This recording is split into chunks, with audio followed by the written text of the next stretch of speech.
So I occasionally like to throw out questions to the community to get your guys' thoughts and perspective on the Bulls. One, because I'm curious to see what the Bulls fans think generally, but two, I don't want to just listen to myself all day, but rather have the channel be a little more interactive so you guys have a voice as well.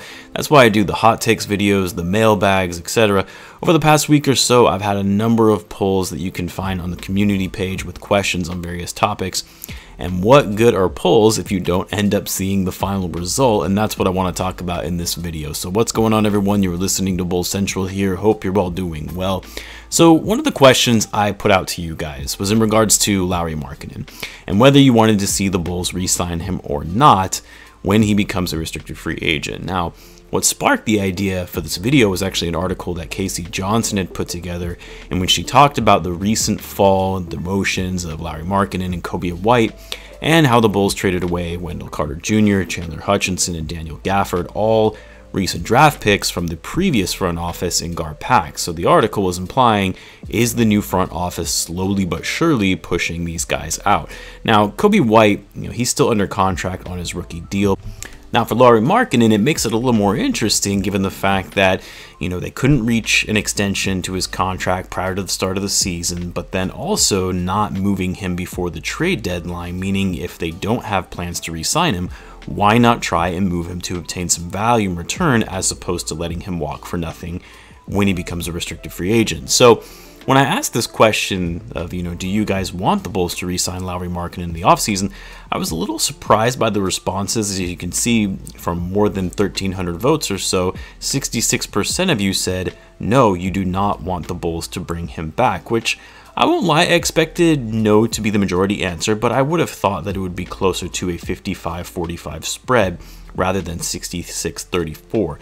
Now, I know this question is dependent on so many different things, so it's hard to just chalk it up to say that 66% of you don't want Lauri back.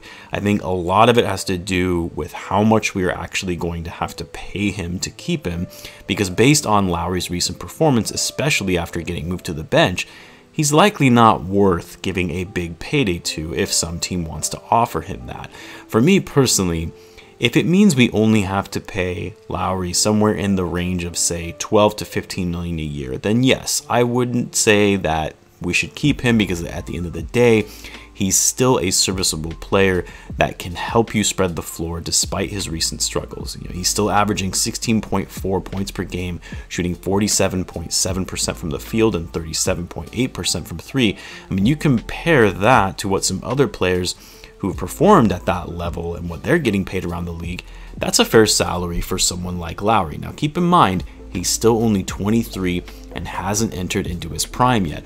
All that being said, anything more than $15 million a year, I would say, is too much for someone like Lauri Markkanen, and you have to pass if you're the Bulls front office. And the trouble is, I think you're likely going to have a team that will pay him more than what he is worth, a team that is in need of a three-point shooting big man, and that's a very desired skill set for a lot of teams. And of course, the factor that weighs into this decision as well, do we need Lauri now that we have someone like Vucevic who possesses a lot of similar skills to Markkanen, and some, because Vucevic can actually post up, has great footwork in the paint, and can actually rebound the ball well. And even more, Markkanen's skills that he does have, the Bulls are more in need of someone who can play defense, which is something Markkanen continues to struggle at. So in this instance, as much as some of you may want to keep Lauri, he likely no longer fits with the team given how the roster is constructed post-trade. So even for people that maybe wanted Lauri, you likely voted no because he just doesn't fit with this Bulls team anymore. The next poll question that I had was in regards to this summer's upcoming free agency, in which I talked about 5 free agency targets that the Bulls should consider, or at least that makes sense, given their current needs for a playmaking point guard and the need for defense. And those 5 point guards were Chris Paul, Kyle Lowry, Dennis Schroeder, Lonzo Ball, and Drew Holiday. Now, mind you, the question was, who is the most realistic one of these free agents, factoring in the fit with the team, the overall talent of said player, and what their market value potentially could be, and whether the Bulls have the cap space to be able to sign them. Now, I had some people who came in the last 24 hours or so commenting that Jrue Holiday already signed an extension, so this question doesn't make any sense. Well, yes, but this poll was also put up before that extension was reached.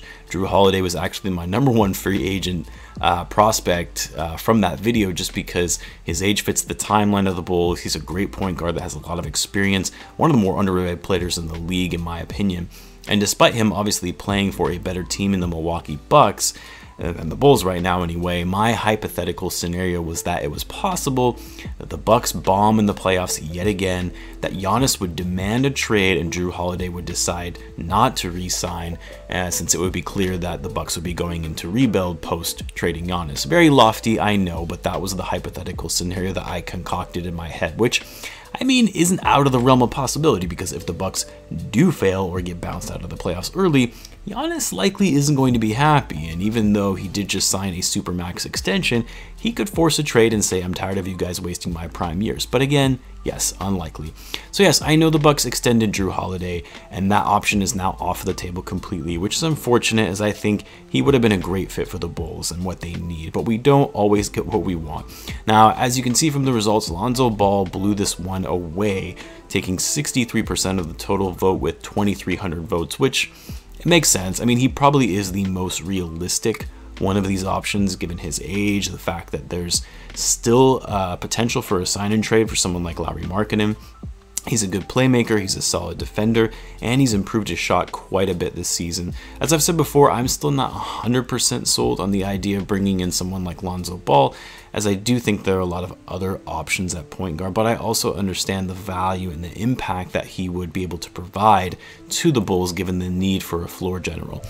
Dennis Schroeder also received 13% of the vote, and I know there have been a lot of rumors linked to the Bulls with Schroeder being a backup option if we were not able to get Ball. And yes, I'm also aware that Schroeder just turned down a big extension with the Lakers, meaning he's likely going to want even more than that, which in my view, he isn't worth much more, nor should the Bulls actually pursue that, given the issues that they would have with cap flexibility if Schroeder is going to want something in the range of $21 to $23 million a year. He's not worth that kind of money.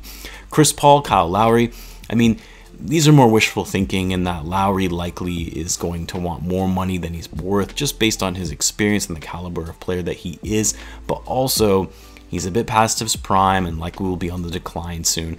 Chris Paul, I mean, very unlikely he turns down that massive $44.2 million player option that he would have to stay with Phoenix, unless, of course, Arturas can somehow convince him to come back and play with Billy Donovan and negotiate a longer-term deal that would be more enticing for someone at his age, knowing this could likely be the last contract of his career.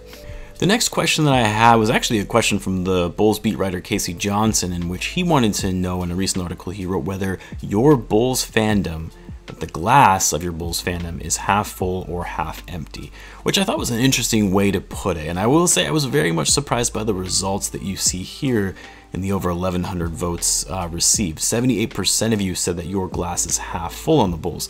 Now, I only say I'm surprised by that purely based on comments I've received in my videos, comments in the live game chats, especially where you had people losing faith in Arturas after the most recent trade, calling for Billy Donovan to be fired, needing to trade Coby ASAP, needing to trade Lowry ASAP, just a lot of negativity throughout the season, really. So I would have thought that we would see more half-glass empty folks, but I guess at the end of the day, we all react negatively, especially when it's, chatting during live games where the Bulls are struggling. And even though we can be a bit harsh when it comes to the Bulls, I think most of us, or I guess I should say at least 78% of us anyway, agree that at least from a long-term perspective, we have a much more positive outlook on this team from where we were under any previous regime, especially in the last few seasons. There have been a lot of ups and downs this season, but at the end of the day, there's a direction and a sense that we have a competent front office